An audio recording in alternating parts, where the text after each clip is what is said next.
Listo. Sí, si hay departamental este semestre, va a contar como uno de sus exámenes. Entonces, ahí nada más para que tengan atención. Si no hubiera departamental, entonces solamente nos vamos a quedar con la evaluación de los 4 parciales. Y al final, pues el promedio de estos 5 exámenes o 4 exámenes será el equivalente al porcentaje del 50%. Después, tareas, artículos que les vaya dejando equivalen al 20%. Pueden hacerlos a mano, computadora, como mejor les convenga. Pueden inclusive hacer formato híbrido. Si algunos esquemas se les facilita más hacerlos a mano, lo pueden hacer así. Y todo el texto lo pueden poner en computadora, también es bienvenido. Si también quieren hacerlo con trazos directamente, si tienen una tablet o si tienen algún tipo de estas plumas que les permite hacer dibujos dentro de la computadora, también son bienvenidos. Formato como ustedes gusten, ya sea fotografías, PDFs, Word, como gusten. Todo esto, como les decía, va a estar en el grupo del Classroom. Al final les dejo un trabajo final por equipo.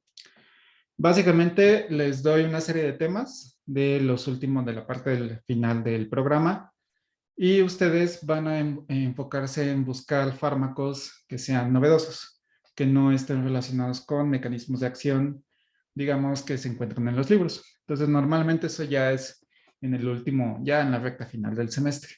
Entonces, ya que lleguemos como al segundo o tercer examen parcial, se los puedo dar las indicaciones para que lo vayan haciendo. O si a alguno de ustedes como le interesaría avanzarle desde el inicio, pues puedo darles las indicaciones.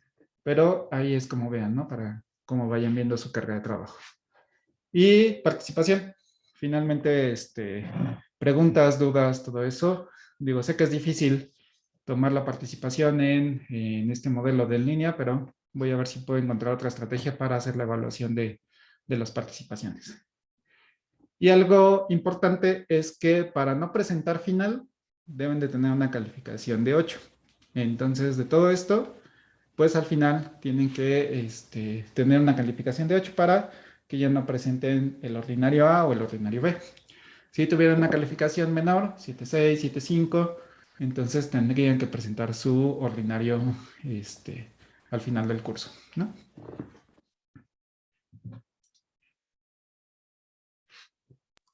De acuerdo, profesor. Perfecto.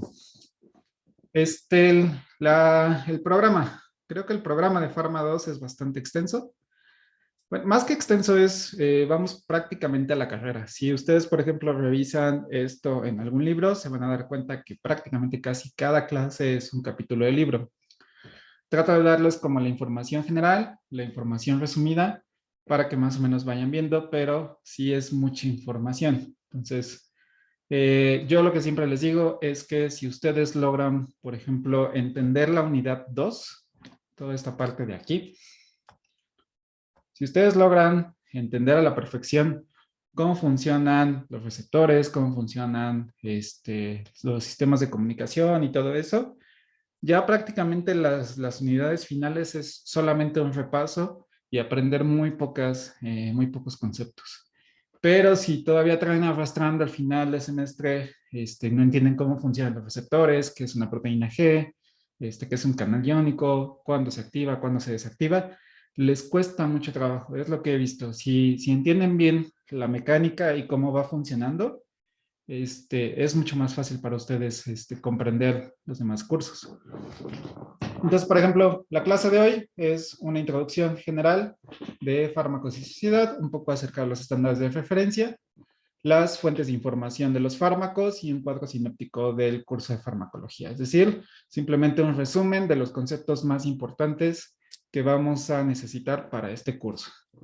Y a partir de la siguiente clase, que sería el miércoles, pues vamos a empezar a ver un poco acerca de mecanismos de comunicación, sistema nervioso central, la división, sistema nervioso periférico, autónomo y los primeros receptores del sistema colinérgico y adrenérgico. Entonces, esta prácticamente es como de las clases más pesadas.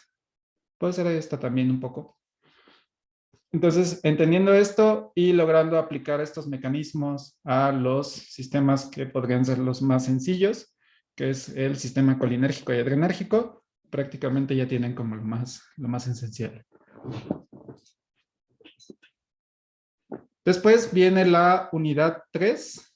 Bueno, normalmente después de esto, terminando aquí la unidad 2, y les pregunto a ustedes cómo se sienten, les hago su primer examen. Entonces, digamos, casi los exámenes no son, yo los hago dependiendo de cómo van viendo su avance. Si creen que todavía creen que no es mucha información, podemos tocar algunos temas de la siguiente unidad. Si ustedes creen que ya es demasiada información, aquí paramos y les hacemos su primer examen. Después viene la unidad 3, que es posiblemente la unidad más pesada de todo el curso, porque es la más larga. Sin embargo, muchas veces es de las unidades más interesantes porque empezamos a hablar solamente de sistema nervioso central, cómo funciona el cerebro, qué patologías están asociadas. Aquí, por ejemplo, vamos a ver muchas patologías que afectan directamente la conducta, como depresión, ansiedad, trastorno bipolar, procesos de esquizofrenia, psicosis, agentes sedantes. Entonces, vemos bastantes temas pues relativamente interesantes. Llega a ser una unidad un poco larga, pesada, porque pues sí son bastantes temas, pero llega a ser bastante interesante. Muy buena pregunta, Eduardo. Normalmente los exámenes, dependiendo de la modalidad, la mayoría van a ser en el módulo, lo más seguro. Y va a ser el módulo de farmacología. Entonces, no es luego se confunden y piensan que es el módulo de la facultad. Entonces, no. Bueno, aquí adelante tengo la página. Va a ser, los exámenes son el módulo que está en esta página, que es la de fq-medio unam.org. Aquí, si ustedes entran a esta página, por este recuadro, va a haber uno que menciona aquí módulo. Y ustedes van a entrar simplemente con su usuario y contraseña. Ahorita no están registrados, entonces ya que se acerque parte del examen, los doy de alta para que ustedes puedan acceder ahí y hacer el examen. Entonces, la mayoría de los exámenes yo los hago el día sábado. Se los dejo abierto todo el día para que personas que tengan clases, trabajo, otras actividades no interfiera tanto. Entonces, se los dejo desde la mañana hasta la noche y normalmente tienen una duración de 1 hora y media, 1 hora y 20. Entonces, no son muy largos también, para que nada más ahí lo tengan considerado. De todos modos, cuando sea el examen, yo les pregunto y les doy por lo menos 1 o 2 semanas antes para que se vayan preparando. Ok, entonces la unidad 3, pues vean, son bastantes horas, son prácticamente 6, 7 clases las que nos llevamos, entonces sí es de las unidades más pesadas. Después, en la unidad 4 vamos a ver tanto sistemas de inflamación aguda, parte, por ejemplo, de problemas de vías respiratorias. Les hablo un poco acerca de asma, de enfermedad pulmonar obstructiva crónica. Tocamos un poco acerca de cómo está funcionando ahorita el virus de coronavirus, qué es lo que está haciendo y cuáles son los mecanismos que son muy similares, por ejemplo, asma o EPOC, y por qué genera tanto estrés en las vías respiratorias. También hablamos un poco acerca de un segundo mensajero, que es el óxido nítrico, que tiene también participaciones en diferentes áreas, tanto sistema inmune, sistema cardiovascular y también sistema neuronal. La unidad 5 hablamos específicamente del sistema cardiovascular, que está dividido tanto en la función cardíaca como en la función renal, los diferentes elementos que están participando. También es una unidad relativamente pesada, pero ya es prácticamente el tercer cuarto del semestre. Y finalmente, la última unidad, ya sea que hablemos un poco acerca de metabolismo, que es principalmente problemas de diabetes, hipoglucemiantes, algunos trastornos como obesidad, llegamos a tocar. Y la unidad 7 y 8 casi siempre nos gana el tiempo y o la vemos muy rápido o estos temas son los que les doy para que ustedes desarrollen el trabajo que les había mencionado.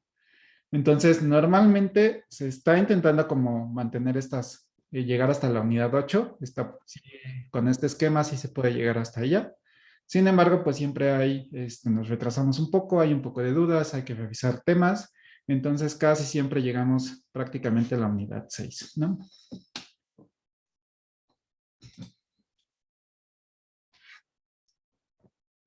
Muy bien. Aquí en la página de FQ UNAM pueden encontrar el temario del curso, tanto el resumido como el que está arriba, y el extendido, donde viene inclusive un poco acerca de bibliografía recomendada y los temas en general, por si ustedes tienen ahí la curiosidad. Y también me parece que está el manual de laboratorio, por si ustedes también lo necesitan para sus clases, ahí lo pueden consultar y lo pueden descargar. ¿Hasta aquí preguntas? No, profesor. Ok. No, profe. Muy bien, entonces, ¿qué recomendaciones les doy para poder acreditar el curso? Normalmente, como ya vieron, son muchos conceptos, está muy íntimamente relacionado con fisiología, entonces, de todos modos, yo les doy así como una generalidad de cómo funciona el organismo, pero si tienen ahí sus esquemas de fisiología, pues denles ahí una checada o revisen algún libro de fisiología para complementar esta parte de la función. No, Lisbeth, preguntando si son acumulativos. No, simplemente el examen 1 viene de las unidades, el examen 2 sí viene de solamente 1 o 2 unidades prácticamente cada examen. Lo que sí es que los ordinarios pues sí son de todo el curso, entonces no les conviene irse a ordinario porque sí es bastante información y llega a ser muy pesado estudiar todos los conceptos principales del curso. Entonces, solamente los ordinarios son los que tienen todos los conceptos y los parciales solamente es de las unidades que estemos mencionando. Puede ser que, por ejemplo, les diga, llegamos hasta acá. Entonces, de aquí para arriba viene el examen y luego estos temas que nos faltaron junto con la unidad 4, puede ser que venga en otro examen. Entonces, ahí yo les diría qué temas son los que vamos a revisar y cuándo sería ese examen. Ok, entonces, ¿qué recomendaciones yo les daría para que se les haga un poco más fácil este curso? Como ya les había mencionado, es mucha información, sobre todo la primera vez, si no lo logran entender, llega a ser bastante estresante o llega inclusive a saturarlos bastante de toda la información. Lo ideal, y como todos los profesores les dicen, pero sabemos que llega a ser muy difícil hacer esto, tener un repaso del contenido de la clase. Si ustedes pueden darle una revisada, no necesariamente estudiar, sino checar sus apuntes frecuentemente y las partes importantes, les va a ayudar bastante a tener los conocimientos frescos y sobre todo los conceptos más importantes. Entonces, si ustedes le pueden dar una ojeada a sus apuntes pasados, sobre todo, como les decía, los de la primera sesión, de las primeras sesiones, sí les va a ayudar bastante. Lo segundo, y ustedes también ya lo hacen, tener grupos de estudio, y esto va enfocado principalmente porque tal vez mi forma de enseñar o mi forma de transmitir sea buena para algunos de ustedes, pero tal vez otros como que les sienta más aburrido, no les guste cómo doy la clase. Entonces, si ustedes se reúnen entre ustedes, puede ser que alguno de sus compañeros explique un concepto de una mejor manera que les entienda o que sea más fácil entenderlo para ustedes. Entonces, tener así como este tipo de debates o preguntarse qué es lo que está pasando, qué entienden por ese concepto, llega a ser mucho más enriquecedor para que entiendan la esencia de los conceptos. El punto 3 creo que es uno de los más importantes, que es utilizar la fuente bibliográfica adecuada. Normalmente dicen, este es un libro de farma, pues este libro de farma me va a servir para todo el curso, y muchas veces tenemos aquí problemas para ver si llega a ser suficiente o no es tan bueno el tipo de redacción. Ahorita yo les doy algunos tips de cuál sería la bibliografía recomendada. El punto 4 también es muy importante, que es razonar antes de memorizar. Si ustedes quieren memorizar todos los conceptos, va a ser muy difícil que puedan que se graben realmente el nombre de los fármacos, la actividad, el funcionamiento, el tipo de receptor. Pero si ustedes van viendo ciertos procesos de racionalización, ya nada más tienen que memorizar como 2 o 3 conceptos y todo lo demás lo pueden estar infiriendo. Entonces, sí vayan entendiendo, vayan razonando qué es lo que está pasando. Si pueden estudiar con esquemas, que es el último punto, creo que les hace mucho más fácil porque tienen una visualización general de qué es lo que está pasando. Entonces, la mayoría de las explicaciones, tanto de libros o inclusive lo que yo les doy, es solo describir el esquema que está pasando. Entonces, no tienen que memorizar tanto, sino simplemente ir siguiendo una cadena de eventos hasta llegar directamente al punto final. Entonces, son como algunas estrategias que yo les doy. Entonces, en cuestión de la bibliografía, ¿qué yo les recomiendo? Les recomiendo primeramente 2 libros. Si ustedes no están entendiendo nada, o sea, realmente llegan a una unidad, ya revisaron la clase, preguntaron y aún así no están entendiendo qué está pasando, consulten estos 2 libros, el Katsung y el Wallen. Entonces, ¿qué es lo que hacen estos libros? Tienen una información muy condensada, es decir, tienen conceptos muy sencillos, los esquemas son muy simples, les dan las características generales. Entonces no profundizan tanto y les permite por lo menos terminar el capítulo, entender toda la información en muy poquitas páginas. Por ejemplo, del Wallen, la mayoría de los capítulos son como de 5 o 7 páginas y como la mitad de ellas son puros esquemas que ocupan toda la hoja. Entonces técnicamente ahí rápidamente pueden revisar un tema de manera general y trae lenguaje sencillo, no utiliza tantos lenguajes médicos y no se enfoca tanto en las estructuras ni nada. Simplemente les dice cómo está dividido el sistema o el órgano, qué fármacos hay y qué es lo que hacen. Entonces, digamos, esa generalidad les dan estos 2 libros. El Katsung viene un poquito tal vez más explícito, pero de igual manera trabaja un lenguaje bastante sencillo. La otra recomendación es que si tienen alguna duda particular, es decir, si no se acuerdan de un concepto, es decir, por ejemplo, si yo les doy el término cinetosis o el término agonista, ¿qué es lo que pueden hacer y no quieren, por ejemplo, meterse directamente hacia un libro? Y también si van a Google, puede ser que les den, por ejemplo, tanto páginas de médicos, tanto páginas como de sector salud, o pues, principalmente van a encontrar páginas de médicos. No les van a dar la respuesta tan fácil o inclusive puede ser que los amplíen demasiado. Entonces, ¿qué es lo que pueden hacer? Simplemente consulten Wikipedia, pero mi recomendación es que sea Wikipedia en inglés. Pueden consultar Wikipedia en español, sin embargo, se van a dar cuenta que la información que está en español y la que está en inglés llega a ser pues muy grande, a veces es el doble de información. Y Wikipedia en inglés pues ya está siendo monitoreada y está validada toda la información. Entonces es mucho más fácil que toda la información que encuentren ahí ya esté verificada y sea mucho más sencillo para encontrar. Entonces, simplemente busquen el término en inglés y les va a dar la información, los primeros 3, 4 renglones, les va a decir exactamente qué es o a qué se refiere ese concepto. Entonces no tienen que revisar todo un artículo, no tienen que revisar todo un capítulo del libro para encontrar una definición. Entonces eso sí sería así como muy importante. Cualquier tipo de definición o un concepto que no entiendan, rápidamente Wikipedia, lo buscan. Si no saben la traducción, lo pueden buscar en español y después ven que en la parte izquierda vienen todos los idiomas y ahí le cambian a inglés y automáticamente les dice cómo se escribe y qué significa ese concepto. Entonces, sobre todo para dudas rápidas, Wikipedia es bastante bueno. Después, si ustedes quieren un libro, si me preguntaran cuál es el libro que recomendaría yo para el curso para ustedes, sería prácticamente el rank. El rank, digamos que tiene una información media, no es tan sencillo como los 2 anteriores. Sí tiene terminología médica, un poco de conceptos bioquímicos y sobre todo sí toca algunos temas químicos, de estructuras, de qué es lo que está pasando, relación estructura-actividad. Y sobre todo da la clasificación bastante puntual, tiene esquemas y algunas tablas donde condensan la información bastante bien. Entonces, sí les recomendaría que lo tuvieran a la mano para poder revisar todo el curso.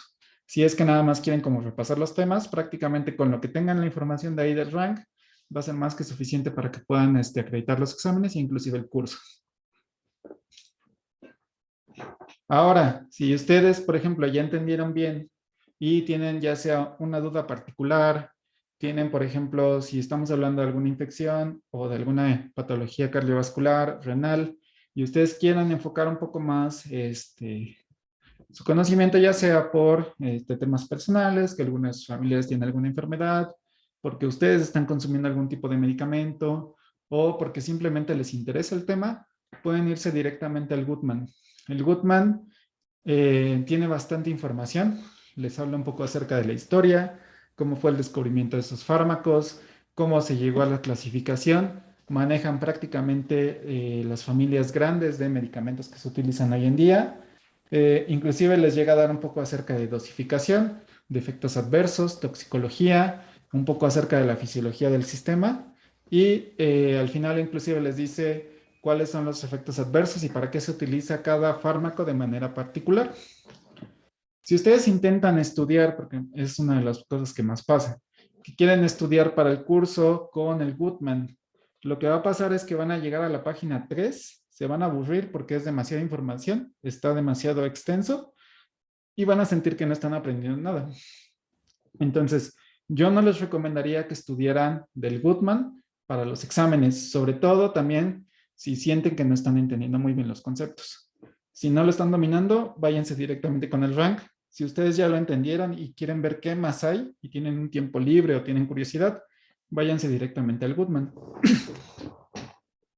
Voy a intentar en este semestre dejarles el link con la mayoría de los libros que están ahí mencionados. El Goodman, el Rank lo tengo en español. El Katsun creo que sí lo tengo en español. El único que tengo en inglés creo que va a ser el Wallen, pero voy a ver si lo puedo encontrar en español. Pero todos estos dos sí los tengo en español. Entonces, se los subo en estos días. Pero sí, mi recomendación es que se vayan directamente con el Rank para estudiar. Y esto solamente por si tienen más dudas o curiosidades. ¿Preguntas hasta acá? No, profe, todo claro. ¿No? ¿Todo bien? Todo bien. Todo bien. Ok. Bien, y nada más esta parte. Razonar antes que memorizar, y aquí hay un ejemplo importante. Por ejemplo, sobre todo para la nomenclatura, muchas veces les digo el nombre ya sea de receptores, enzimas, sustratos o inclusive productos. Les digo el nombre e intentan memorizarlo. Entonces, muchas veces, por ejemplo, cuesta trabajo saber cómo está, qué es lo que está pasando. Luego, muchas veces nada más se memorizan todos los pasos. Pero si logran, por ejemplo, tomarse unos 2, 3 minutos en analizar qué es lo que está pasando, llega a ser mucho más fácil para ustedes entender algún tipo de concepto. Por ejemplo, algo que siempre les menciono que vamos a estar viendo bastante va a ser esta enzima, que es la enzima adenilato ciclasa, que casi siempre está así abreviada como AC. Y yo les digo que la adenilato ciclasa es una enzima que genera un segundo mensajero, que va a ser el AMP cíclico. Entonces, se quedan nada más con que la enzima adenilato ciclasa genera el AMP cíclico. Pero exactamente, ¿qué significa eso? Yo lo que les recomiendo es que si a ustedes les interesa o se les facilita ver con estructuras químicas o les gusta parte de química orgánica, pueden ver las estructuras desarrolladas y ver exactamente qué es lo que está pasando. Si a ustedes se les facilita más estar desglosando el nombre de las enzimas o de los sustratos, también pueden hacerlo sin necesidad de ver las estructuras y se les va a hacer mucho más fácil qué es lo que está pasando. Entonces, en este ejemplo sencillo, tenemos que el sustrato va a ser el ATP, que está definido como adenosin trifosfato, ¿no? Que es prácticamente las siglas.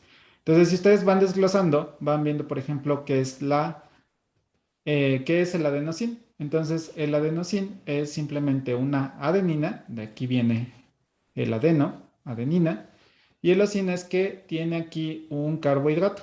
Entonces, todas las bases que tengan un carbohidrato van a tener esta terminación. Entonces, ¿qué es lo que estamos viendo? Que la adenosina simplemente es la adenina con un carbohidrato.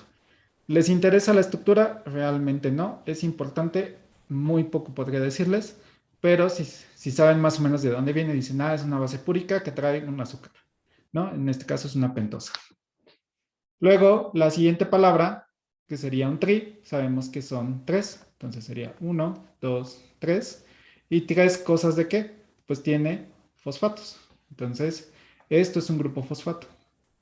Entonces, quiere decir que el ATP es una adenina con un azúcar y 3 fosfatos. Eso es lo que está como ATP. Entonces, una vez que ya más o menos razonan o ven cómo está funcionando esto, vamos al nombre de la enzima. Entonces dicen que es un adenilato. Entonces digo, bueno, me suena la adenina, el adenilato, sé que puede venir de adenina.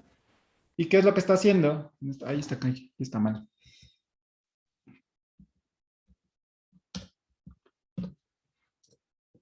Es una enzima que tiene la función de ciclasa. Ciclasa me suena a que está formando ciclos. Entonces, ¿qué es lo que voy a ver? ¿Cuál es el producto? Me dicen que el producto es que esta adenilato ciclasa va a generar un AMP cíclico. Si desglosamos la estructura, vemos que tenemos adenosín, mono, fosfato, cíclico. Entonces ya habíamos visto que era un adenosín. Ahora vemos que es mono en lugar de tri. Quiere decir que nada más vamos a tener una sola unidad de ¿qué? De un fosfato. Pero este fosfato tiene una característica importante, que es ahora cíclico. Entonces, si vemos la estructura, vemos que esto está igual. El azúcar está igual. Y lo único que está cambiando es esta posición de acá. Antes teníamos 3 fosfatos, ahora tenemos solamente un solo fosfato, pero este fosfato está formando un endociclo. Entonces, es la única diferencia. Lo que está haciendo esta enzima es formar este ciclo. Por lo tanto, necesitamos este sustrato y este va a ser el producto. Entonces, ya no necesito tal vez memorizarme exactamente qué pasa, sino razono un poco la enzima y digo adenilato ciclasa, va a formar un ciclo que me va a formar un MP cíclico que yo sé que solamente tiene un solo ciclo. Entonces, con esta información, puede ser que sea un poco tal vez excesivo, pero si van razonando los nombres y van familiarizándose qué es lo que está pasando, pueden inclusive ir recordando qué era lo que estaba pasando. Tal vez decir, ok, yo recuerdo más o menos que tenía que ver algo con la adenina y recordaba que tenía que ver algo con el ATP, y ya es mucho más fácil que vayan como aterrizando qué es lo que está pasando en cada una de los procesos enzimáticos. Entonces, inclusive, si a ustedes, como les decía, se les facilita nada más ver las estructuras, dicen, ¿qué está haciendo el ATP? Digo, tengo aquí 3 fosfatos, aquí veo que esto no cambia y solamente se está formando un ciclo y se está formando este producto de degradación que en algún lado tenía que salir, ¿no? Entonces, ese tipo de como análisis que se toma 1, 2, 3 minutos del nombre de las enzimas, les va a facilitar mucho entender qué es lo que está pasando. Sobre todo porque vamos a estar tocando temas como por ejemplo,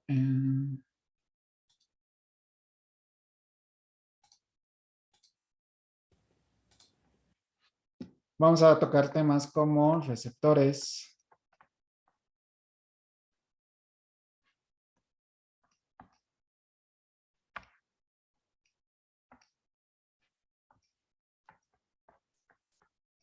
receptores adrenérgicos,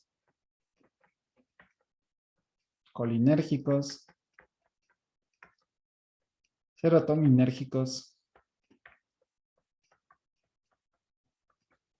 Entonces dicen, bueno, son bastantes nombres, receptores adrenérgicos, colinérgicos, serotoninérgicos, pero si lo van desglosado, pues van a ver que aquí serotonin, dicen, creo que hay una molécula que se llama serotonina. Adrenérgicos, yo he escuchado alguna palabra que se llama adrenalina. Colinérgicos, bueno, esto es un poco menos lógico, que es acetilcolina. Entonces, si van más o menos como desglosando un poco qué es lo que estamos viendo o qué tipo de receptores son, es mucho más fácil que vayan entendiendo los diferentes tipos de conceptos. Si ustedes quieren memorizarse y que yo les diga, miren, el ATP es el sustrato de la enzima adenilato ciclasa y esto va a generar AMP cíclico. Y este AMP cíclico se va a ir directamente hacia activación de los receptores adrenérgicos, alfa 1, ¿no? Entonces, si intentan memorizarse estos 5 pasos y vamos a estar viendo como 5 o 6 de cada una de estas cadenitas, les va a costar mucho trabajo estar memorizando cada una de ellas.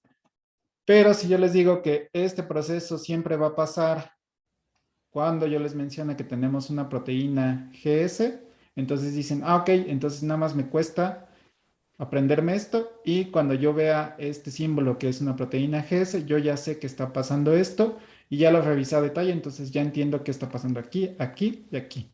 Entonces esto yo lo obvio y ya nada más me interesa qué es lo que va a pasar más adelante.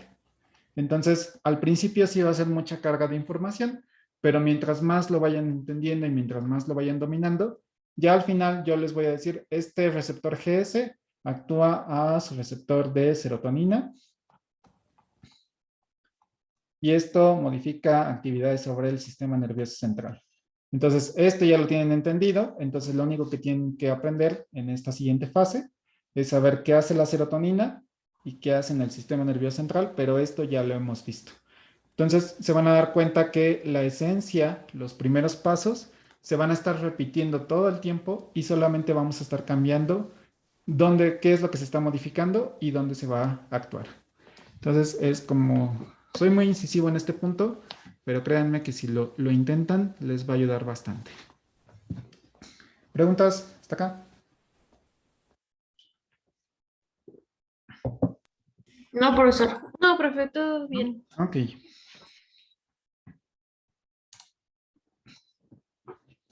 Bien, entonces vamos a entrar directamente a la primera unidad, que es pues básicamente introducción al curso, fármacos y sociedad, estándares de referencia de fármacos y la fuente de información de fármacos. Entonces, farmacología es pues prácticamente de las materias que son en esencia de su carrera. Ustedes eligieron la carrera de QFB por la F, que es realmente toda la parte de farmacia, farmacología y toda la industria farmacéutica. Entonces, pues realmente ya en bueno, a partir del semestre pasado ya empiezan a tomar materias que están ya más enfocadas directamente a lo que están estudiando. Entonces, la farmacología, no solamente porque sea la materia que yo estoy impartiendo, sino creo que tanto farmacología, bioquímica y parte de química orgánica creo que son las asignaturas que tienen mayor aplicación en el día a día para las acciones que están realizando. Bioquímica porque pues les interesa todo el proceso de nutrición, cómo está pasando, un poco acerca de los alimentos. Química orgánica pues les da conocimientos generales de qué es lo que está pasando al mezclar algunas sustancias, sobre todo pues algunos productos que tienen ahí en su casa, como algún tipo de jabón o algún tipo de detergente, inclusive algunas sustancias para limpieza, pues ya pueden entender qué es lo que está pasando. Y en el caso de farmacología es de las materias que yo creo importantes porque pueden aplicarlo tanto no solo por la parte de la carrera, sino porque todos ustedes, tanto también como sus seres queridos, familiares, conocidos, pues son susceptibles de enfermarse y también de buscar algún tipo de tratamiento. De igual manera, así junto con farma, también la parte de microbiología son así de las más aplicables, sobre todo para las cuestiones de salud. Entonces, farmacología es una herramienta integral que se enfoca directamente con varias herramientas. Es decir, podemos tener interacción con psicología, medicina terapéutica, veterinaria, farmacia, biotecnología, patología, ciencias químicas, genética, genómica, epidemiología y economía sanitaria. Quiere decir que en cualquiera de estas áreas, si a ustedes, por ejemplo, no les gusta farmacología porque dicen, no sé por qué estudié aquí, me gusta más la parte de micro, puede haber eventos donde realmente puedan integrar estas dos partes, la parte de epidemiología, la parte de economía sanitaria, la parte de biofarmacéutica, van a tener la integración de estos conocimientos. Si ustedes dicen, bueno, es que a mí no me interesa, por ejemplo, me interesa yo un poco más de química analítica, pero también me interesa la parte de farma, de algo aplicado a lo que estoy estudiando, pues pueden irse a la industria farmacéutica, pueden hacer estudios para desarrollos de modelos, formas farmacéuticas, validación de algún método analítico para algún tipo de fármacos. Entonces, tienen diferentes estrategias donde pueden estar relacionando con la farmacología. De igual manera, si les gusta la síntesis, pues ustedes pueden decir, no me interesa qué le pasa al organismo, pero pues si van a hacer síntesis, a lo mejor pueden enfocarse directamente en el desarrollo de nuevos fármacos, hacer derivatizaciones, adiciones, eliminaciones de moléculas ya establecidas, pero tienen que entender por lo menos de manera general qué es lo que está pasando en el organismo y cómo es que funciona este fármaco para poder ejercer su efecto. Y con este pensamiento racional, pues ustedes puedan modificar algunas de estas moléculas para tener sus efectos principales. Entonces vean que tenemos diferentes áreas que podemos estar aplicando para poder generar el estudio de estas herramientas. De manera general, en este curso nos vamos a enfocar sobre todo a la farmacología de sistemas, un poco acerca de quimioterapia y farmacología bioquímica, y también un poco de farmacología biomolecular. Entonces, técnicamente estos 4 temas son los que vamos a estar tratando directamente en el curso. Farmacocinética lo vieron un poco en Farma 1 y lo van a ver todavía más en biofarmacia, entonces esa parte, digamos, como que la vamos a dejar de lado. Y en este curso nos vamos a enfocar exactamente cómo es que estos fármacos directamente modifican las actividades de los diferentes sistemas. ¿Qué es lo que está pasando? ¿Qué reacciones están ocurriendo? Y cómo se está modificando todo este sistema. Entonces, prácticamente va a ser el eje central de este curso. Si nosotros, por ejemplo, quisiéramos buscar información sobre farmacología, ¿a dónde tenemos que ir? Tenemos diferentes fuentes de información para la búsqueda de farmacología. Desde la parte, por ejemplo, de revistas de farmacología, donde vamos a encontrar la información más actual y más moderna sobre los estudios novedosos de diferentes tratamientos. Ustedes tal vez, por ejemplo, con esto ahorita de la pandemia, pues se han relacionado un poco más con revistas de investigación como Nature, Science, que son prácticamente los que están dando los primeros indicios de qué es lo que está pasando con las variantes de COVID, qué tipo de proteínas son las que tiene, inclusive en algunos de ellos les dan el mecanismo de acción de cómo es que se desarrolló las diferentes vacunas, cuáles fueron esas proteínas específicas del virus que les permitía desarrollar un tratamiento adecuado. Toda esa información, la información novedosa, la vamos a encontrar directamente aquí en este tipo de revistas. Aquí yo lo que les hago es, creo que ya no está actualizado, puede ser que esto varíe un poco. Si ustedes entran a esta página que tienen acceso a través de su cuenta de Vidi, pueden buscar directamente cuáles son las revistas de farmacología y cuáles son, digamos, las más exigentes o cuáles son las que les dan la información, vamos a llamarle un poco más confiable. Entonces veamos que las que tienen, digamos, como mayor renombre, pues va a ser los grupos de Nature, de Science, de Asociación de Medicina de Estados Unidos, que es, por ejemplo, Pharmacological Reviews, Trends in Pharmacology Science, es directamente de la Academia de Ciencias de Estados Unidos. Entonces, toda esta información lo vamos a encontrar directamente en este punto. ¿Qué vamos a encontrar ahí? Pues prácticamente son información muy puntual, muy avanzada, inclusive muy específica sobre los temas de farmacología. Entonces, ¿qué vamos a encontrar? Pues temas directamente novedosos. No les recomiendo que busquen artículos para desarrollar dudas sobre el curso, porque realmente aquí ya se infiere que están entendiendo el concepto y que ustedes van un poco más allá de los conocimientos básicos. Entonces, aquí van a encontrar información muy puntual sobre algún tipo de tema en específico. ¿Dónde pueden encontrar o dónde pueden acceder a este tipo de artículos?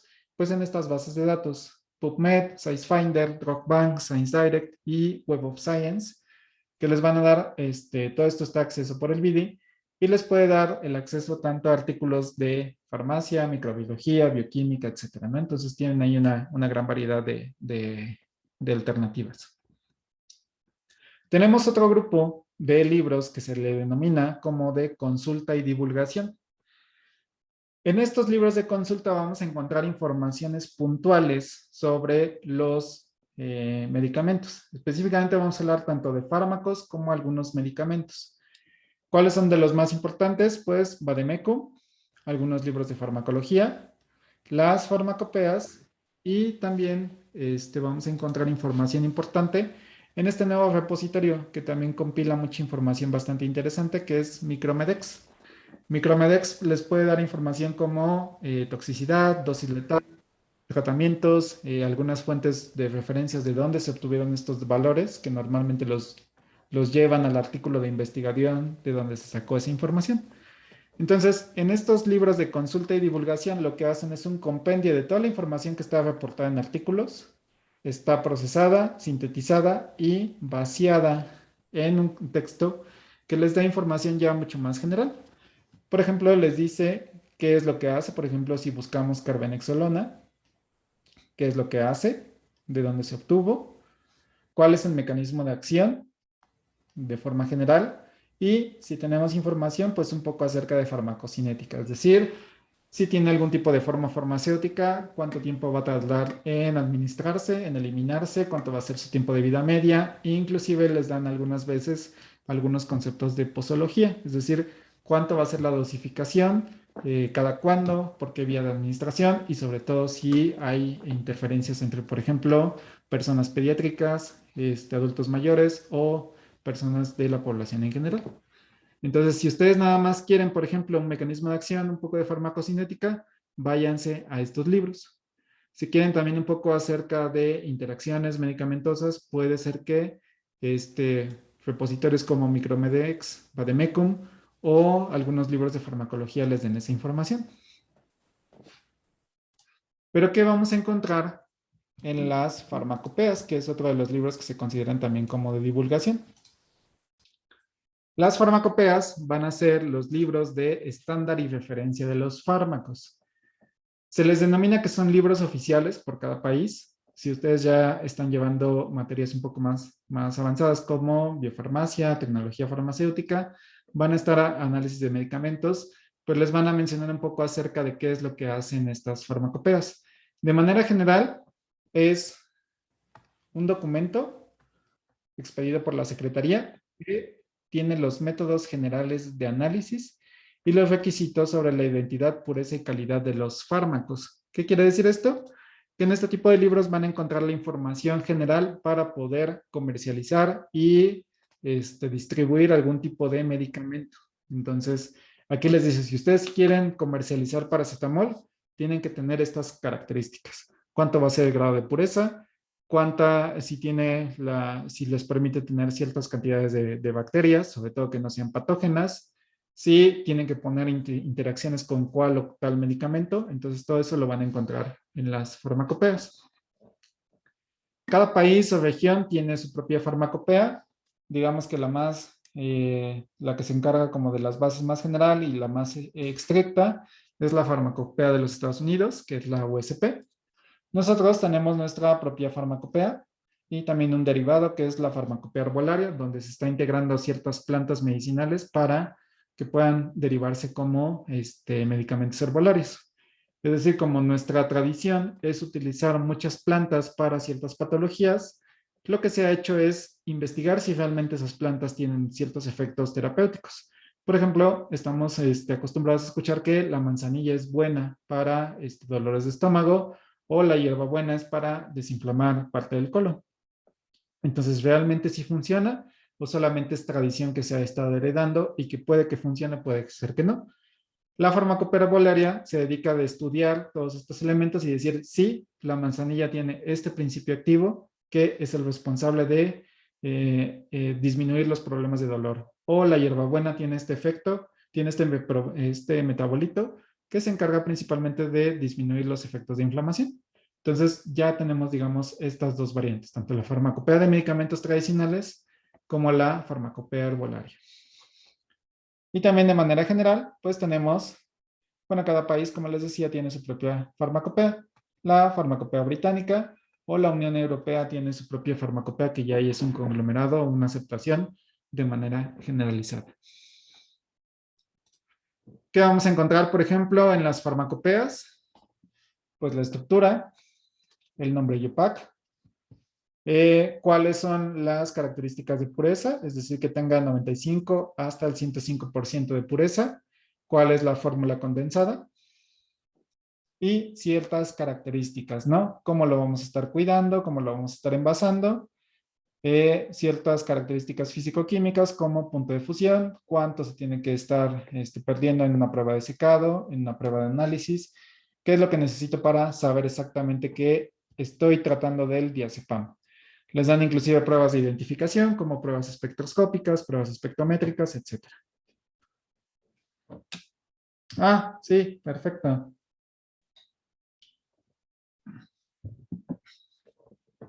Esto del 100% de pureza quiere decir que, por ejemplo,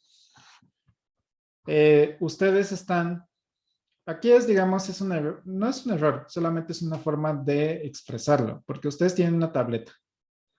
Entonces, ustedes al pesar una tableta, dicen, bueno, esta tableta es de 100 miligramos. Bueno, en esta tableta tenemos 100 miligramos de diazepam. Si ustedes pesan la tableta, puede ser que esta tableta pese aproximadamente 300 miligramos. Entonces, estos 300 miligramos tiene el diazepam y tiene los excipientes. Entonces, digamos que aquí les dice que pueden tener hasta un 95%, es decir, les puede faltar 5% o les puede sobrar 5%. Quiere decir que si ustedes hacen el análisis de estos 300 miligramos, les permite tener hasta 105 miligramos o hasta 95 miligramos de diazepam en este total, que son los 300 miligramos de la tableta. Entonces, ahí lo manejan como porcentaje porque pues están hablando de que están hablando del total de la cantidad que se encuentra en la tableta. Sí, sí, exactamente, es el contenido. Solamente que les dicen, como son dos unidades, uno es la unidad de cuánto es lo que contiene la tableta y dos es físicamente cuánto pesa la tableta, les dan ese margen de cuánto existe. Si ustedes obviamente hacen la relación de cuál es el porcentaje que contiene diazepam, pues les va a dar un excedente, les va a dar 105%. Pero luego a veces se confunde con que estamos creando materia o que está ahí error, está teniendo un error el cálculo. Pero simplemente se indica cuánto te dan de que te falte o que te sobre del principio activo.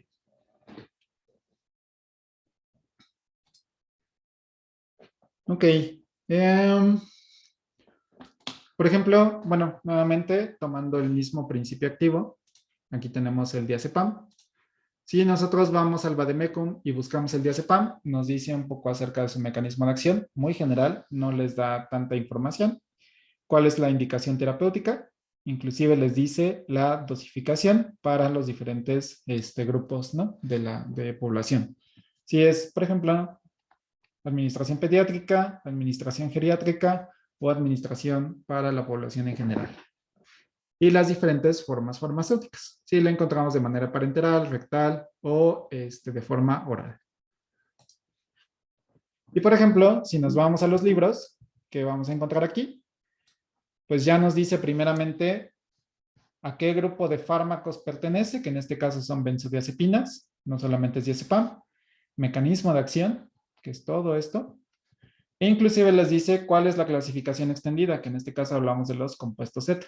Entonces, aquí vean que la información, digamos que es un poco más general sobre los puntos principales. Y si nos vamos directamente a un artículo de investigación, pues nos dice, por ejemplo, cómo estas benzodiazepinas o derivados de benzodiazepinas pueden interactuar con el receptor directamente. Es decir, ya macroscópicamente qué es lo que está pasando de manera general. Entonces vean que el tipo de información para una misma molécula puede ser muy diferente dependiendo de la bibliografía que consultemos.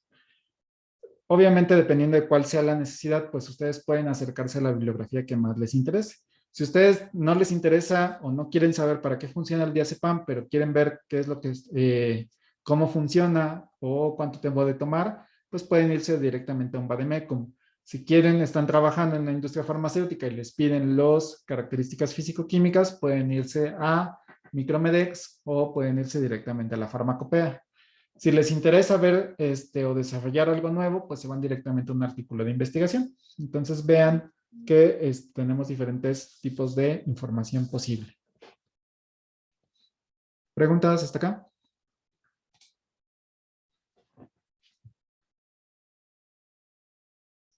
Todo bien, profe. No, profe, todo bien. Ok. Bien, entonces, como les decía, ¿cuáles son o dónde vamos a tener contacto con los diferentes fármacos? Lo más sencillo, una prescripción médica, me siento mal, voy al médico, me recetan algún tipo de tratamiento y yo lo tomo. Entonces ahí es directamente, tengo una enfermedad, necesito estos fármacos. También podemos inclusive no ir al médico y tener ya sea prácticas de automedicación o consumir fármacos de venta libre. Tengo un dolor de estómago, voy a la tienda de la esquina y compro un Alka-Seltzer, compro un sal de uvas, compro un Pepto-Bismol, me los venden sin receta y yo los puedo consumir, ¿no? La otra es, como les decía, por tradición, decir, bueno, tienes un dolor de estómago, tómate un té de tal planta y espera que te ayude, ¿no? Entonces todo eso sigue siendo algún tipo de fármaco. Terapias alternativas también, dependiendo cómo sea el tratamiento, pueden explorar inclusive con nuevas terapéuticas. Puede ser que sí funcione, puede ser que no. Entonces tenemos que, digamos, también tenemos ahí un contacto con diferentes fármacos. ¿Con qué más podemos tener contacto con fármacos? Con sustancias de abuso, ya sea, por ejemplo, alcohol, nicotina, algunas drogas recreativas, cocaína, metanfetaminas, LSD. También podemos tener contacto, son fármacos que van a modificar la respuesta del organismo. Algo que tal vez no tengamos tan, digamos, tan presente de que estamos generando modificaciones al organismo es con sustancias de uso industrial o sustancias de uso agrícola.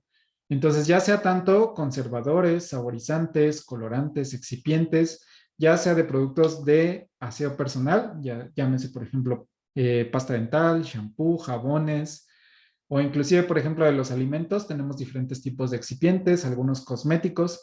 Todo eso tenemos fármacos dentro de esos productos que estamos consumiendo al día a día que tienen efectos sobre nuestro organismo. Es decir, si una farmacia, si una industria de cosmética me dice que tal crema me va a ayudar a prevenir o desvanecer las arrugas, quiere decir que tiene un principio activo que efectivamente va a actuar sobre la piel y va a modificar las fibras de colágeno o los microtúbulos de las células para estirarlos y evitar que se generen estos pliegues. Entonces, técnicamente eso es un fármaco, está teniendo un efecto directamente sobre nosotros y está observándose alguna respuesta dentro del organismo. O inclusive, por ejemplo, tal vez nosotros no lo veamos tanto, el uso o el abuso, por así decirlo, de ciertos alimentos enlatados, pues eventualmente a la larga va a generar algún proceso de modificación fisiológica. Puede ser que nos aumente la tensión arterial, puede ser que nos degenere un proceso de obesidad, que nos facilite la incidencia de diabetes mellitus o problemas de insuficiencia renal. Entonces, eventualmente estos componentes tienen un efecto en el organismo que tal vez a corto o a largo plazo pueden generarse algún efecto adverso. Entonces, también tenemos ahí contacto con esto. Y finalmente, pues la ingestión accidental. Es decir, ya sea, no sé, tomaron algún detergente por equivocación, ya saben, ¿no? Siempre lo que pasa de los incidentes de vaciar algún tipo de cloro o algún tipo de detergente, ácido clorhídrico en un recipiente de refresco, de leche o de cualquier producto alimenticio, pues tenemos una ingesta accidental. Tenemos, por ejemplo, inclusive a lo mejor una contaminación por parte del agua que ustedes están consumiendo. Ahí tenemos fármacos que eventualmente pueden generar algún tipo de toxicidad. O inclusive la toxicidad ambiental, que también puede ser muy silenciosa, como la contaminación por vía aérea, la contaminación por el smog, la contaminación que tenemos en nuestras casas, por ejemplo, el contacto directamente con algunos metales pesados de baterías, ya sea de celulares, laptops o cualquier dispositivo electrónico con batería, pues eventualmente si tiene alguna incidencia o alguna ruptura, pues todos esos metales pesados como cadmio, litio, pues se van generando y todos esos tienen efectos sobre el organismo. Entonces vean que estamos muy expuestos directamente sobre el uso, ya sea consciente o inconsciente de estos fármacos. Entonces, la idea de este curso se enfoca principalmente en que detecten ciertos elementos principales de la función fisiológica y que puedan hipotetizar tal vez qué es lo que va a pasar. O inclusive, por ejemplo, ya al final se espera que si yo les digo que alguna persona tiene mareos y está tomando algún fármaco que actúa sobre el corazón, dicen, posiblemente es esto. Se le bajó la presión, generó un proceso de dilatación, modificó la respuesta del corazón, entonces yo creo que puede ser tal o tal mecanismo de acción. Entonces, esa es la idea general de este curso, que tengan una idea de cómo funcionan, que tal vez puedan prever algún efecto secundario o que inclusive puedan entender qué es lo que está pasando cada vez que consuman algún tipo de medicamento.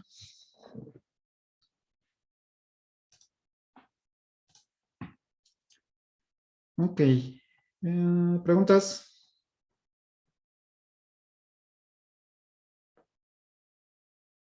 ¿No? No, profe. No, Ok. profesor. Muy bien, entonces ya nada más para terminar la sesión de hoy. Vamos a revisar exactamente cómo están los casos de morbilidad y mortalidad en nuestro país. Es decir, de qué nos estamos enfermando y de qué nos estamos muriendo los mexicanos.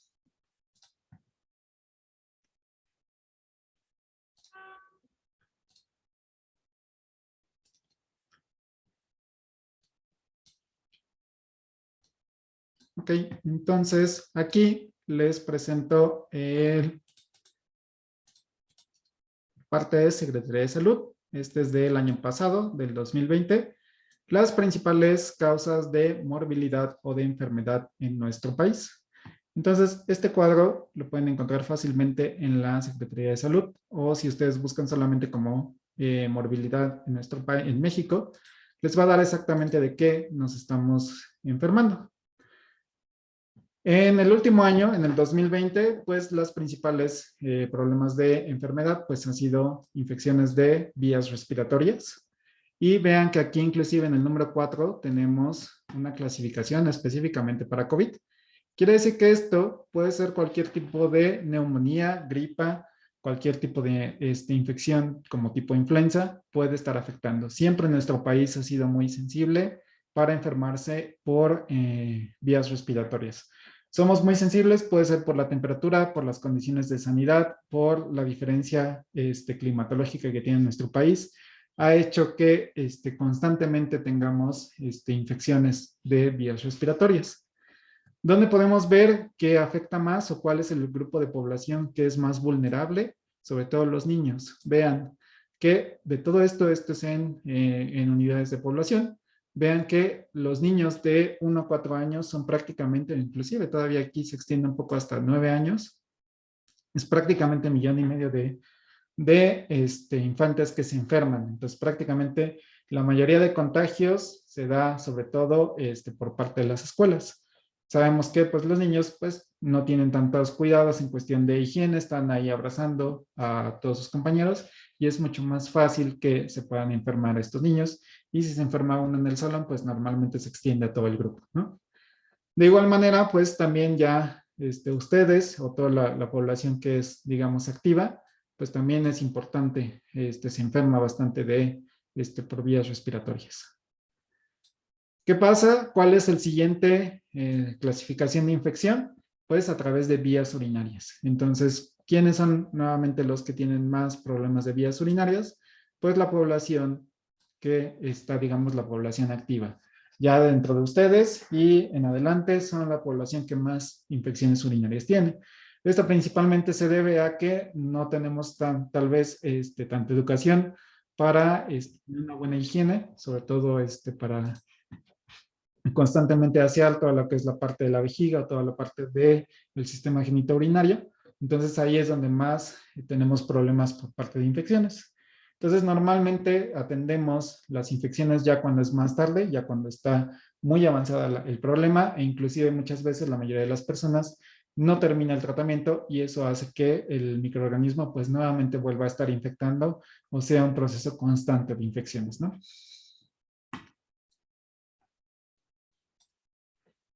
¿Qué otro problema tenemos? Infecciones intestinales. Aquí se les refiere también mal definidas como problemas que tengan dolor de estómago, diarrea, infecciones, todo esto de que genera algún tipo de diarrea, pues también es muy susceptible en nosotros. sobre todo nuevamente por el tipo de alimentación que tenemos, que es mucha alimentación de la calle, pues estamos expuestos a este tipo de alimentos. Ha bajado porque normalmente las infecciones intestinales se quedan en el segundo o en el primer lugar. Yo creo que ahora sí es del 2020, es porque, bueno, realmente esto del aislamiento hace que comamos menos en calle, pero pues esto ha hecho que tal vez se incremente un poco las vías urinarias porque pues estamos prácticamente sentados todo el día o no tenemos tanta actividad y eso genera pues que en ocasiones se dé una mayor proliferación de estos microorganismos. COVID-19 pues avanzó porque normalmente quien tenía también los primeros puestos eran infecciones, bueno, no infecciones, sino problemas gastrointestinales, gastritis, úlceras, duodenitis, que son prácticamente dolor de estómago, es lo que más nos afecta. Tenemos infecciones de los ojos, conjuntivitis, que es una infección clásica por, y nuevamente, tanto por la exposición de contaminantes en el ambiente, por también, pues, mala higiene que tenemos o el hecho de que estamos en la calle, agarramos el tubo del metro y después nos tallamos el ojo, pues eso eventualmente, pues, tenemos ahí la contaminación indirecta. De igual manera, infecciones en los oídos. En el caso de las chicas, pues tenemos también infecciones genitourinarias, específicamente ya que afectan el órgano reproductor. Entonces ya tenemos ahí infecciones, por ejemplo, ya sea infecciones como candidiasis o algún tipo de levadura que pueda estar infectando, también es bastante constante. Nuevamente esto es por tal vez tanto las actividades, algunas son normales, ya sea, digamos, no se puede prevenir que haya una infección, pero otras ya sea por sensibilidad, es decir, hay chicas que son mucho más susceptibles a que tengan algún tipo de infección, tantito se descuidan y ya tienen alguna infección vaginal, o simplemente también porque muchas veces no hay esta información, que digan, bueno, ¿sabes qué? Tienes que cambiarte la ropa interior diario, evitar, por ejemplo, las fibras sintéticas para evitar la humedad y el calor en esta región y evitar así la proliferación de estos microorganismos, ¿no? Después tenemos problemas cardiovasculares, hipertensión arterial, problemas de encías también, obesidad, influenza, bueno, aquí está catalogado aparte. Y diabetes también está, digamos, diabetes tipo 2 está también afectando mucho, aunque pues vean que la diabetes tipo 2 pues principalmente se da ya en personas ya la tercera edad es donde más susceptibles son. Intoxicación por picadura de alacrán, también, aunque pareciera que es muy raro que tengamos problemas por piquetes de alacrán, pues en todas las regiones de Morelos, de Guerrero, de Oaxaca, de Sonora y de Chihuahua, inclusive en Nayarit, pues son problemas del día a día, este tipo de picaduras por alacrán, también es bastante sensible. Inclusive, ¿qué más tenemos? También vías respiratorias, asma, insuficiencia venosa periférica, candidiasis urogenital y amebiasis intestinal. Entonces vean que en el caso de morbilidad, pues tenemos oportunidad de desarrollar nuevos tratamientos para cualquiera de estas afecciones. O sea, que no es tan ajeno que nosotros como farmacéuticos podamos participar o podamos dar nuestro granito de arena para poder mejorar algunas condiciones fisiológicas o algunas condiciones de salud de la población en general. Ustedes, al escoger esta carrera, normalmente se van enfocando a generar algún tipo de bien hacia la sociedad. Entonces, vean que hay mucho trabajo o que podemos participar prácticamente en todas las patologías que están ahí asociadas. Entonces, simplemente es desarrollar nuevos tratamientos, mejorar algunas estrategias o inclusive incentivar a la población en general a tener mejores condiciones de salubridad para mejorar para prevenir o por lo menos disminuir estos índices de morbilidad. Ahora, para el caso de mortalidad, tenemos aquí datos directamente del INEGI, solamente que este es del 2020 y solo del primer semestre. Aquí está dividido en muertes generales y relacionado directamente al sexo. ¿Cuáles son las enfermedades que más matan a los hombres y las enfermedades que matan más a las mujeres? Entonces vean que nuevamente en nuestro país de lo que más nos morimos, los mexicanos, son de problemas cardiovasculares. Esto normalmente tiene que ver relacionado tanto con la alimentación, es directamente de lo que más nos estamos afectando.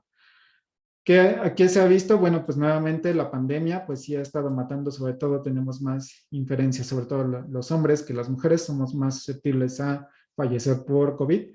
Normalmente porque pues vean cuáles son las causas de mortalidad más importantes, ¿no? Tenemos enfermedades del corazón, diabetes mellitus, cáncer y algunas enfermedades hepáticas. Y todo esto pues sabemos que pues favorece o digamos que disminuye la capacidad de sobrevivencia para las personas que tienen una infección por COVID.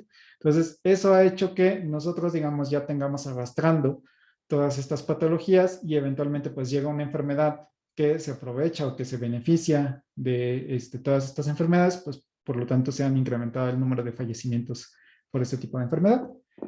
¿Qué pasa en el caso de las mujeres? Pues lo que está, digamos, afectando más son problemas de diabetes, nuevamente por la alimentación que estamos llevando y por los malos cuidados que estamos teniendo. Aquí vean que los niveles de mortalidad de COVID en mujeres es prácticamente la mitad con respecto a los hombres. Y nuevamente tiene que ver porque pues casi no tenemos tantas, las mujeres tienen cierta resistencia ya sea a nivel genético y también no tienen algunas otras afecciones que puedan potencializar los efectos letales de esta enfermedad. Como puede ser, por ejemplo, casi no tienen enfermedades del hígado. Que vemos que los niveles de cáncer son iguales tanto para hombres como para mujeres. Es prácticamente lo que está matando, es cualquier tipo de cáncer. Las enfermedades cerebrovasculares está un poco más susceptible en las mujeres que en los hombres, pero de forma general lo que está también matando mucho son enfermedades de vías respiratorias. No necesariamente COVID, sino cualquier tipo de neumonía, asma o algún tipo de infección. Pues nuevamente somos un país violento, entonces no podemos descartar directamente que los homicidios están a la orden del día, sobre todo en algunas regiones que son, digamos, un poco más violentas. Aquí, bueno, también tenemos cierta violencia por parte del crimen del día a día, pero en regiones donde está el crimen organizado, pues también hay más intención de homicidios.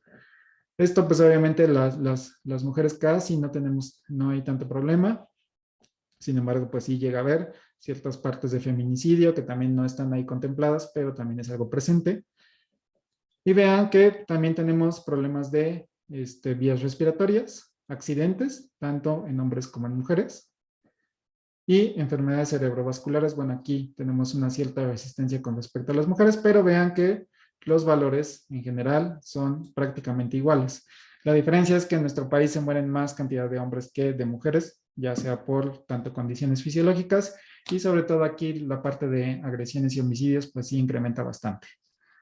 En el caso de las mujeres, lo que más afectan, pues nuevamente vean que son prácticamente igual, enfermedades cerebrovasculares, influenza y neumonía, enfermedades del hígado y pulmonares obstructivo crónicas. Entonces, si podemos definir cuáles son los efectos principales de mortalidad en nuestro país, son vías respiratorias, problemas cardiovasculares y en algunos casos, sobre todo, ya sea accidentes o agentes de violencia. Es prácticamente lo que está matando más a las personas. Y cáncer también está ahí generando ciertos problemas de manera importantes. Entonces vean que nuevamente, para el caso de mortalidad, pues la parte de farmacología puede atender la mayoría de estos problemas. Obviamente las agresiones y homicidios, pues no podemos hacer nada. La parte de accidentes tampoco podemos hacer nada, o bueno, salvo que sea mejorar ahí un poco la actividad médica, pero de manera general para todo lo demás podemos desarrollar tratamientos. Entonces vean que nuevamente tenemos cierta participación o ciertas capacidades para poder atender algunos elementos de respuesta de nuestro país. Entonces ese es el objetivo directamente de la farmacología, poder tener nuevas estrategias, mejorar algunas prácticas, eliminar algunos medicamentos o optimizar los medicamentos que ya existen, mejorando las formas farmacéuticas, mejorando la administración para poder tener un mejor, o por lo menos mejorar la calidad de vida de las personas o dar una oportunidad más a algunas personas que tengan algún tipo de patología. Hasta aquí, ¿preguntas? No, No, profe, todo bien. Bien, ok, pues vamos a terminar aquí en la clase de hoy para empezar con algunos conceptos de Pharma 1, la siguiente clase. Entonces, nos veríamos hasta el día miércoles. Profesor, gracias. Gracias, profesor. Gracias. Gracias. Hasta luego. Hasta luego. Profesor. Gracias. Hasta luego. Hasta luego. Hasta luego. Profe, yo tengo una duda sobre los formatos. Sí, adelante. Es que yo no alcancé grupo, entonces quisiera un formato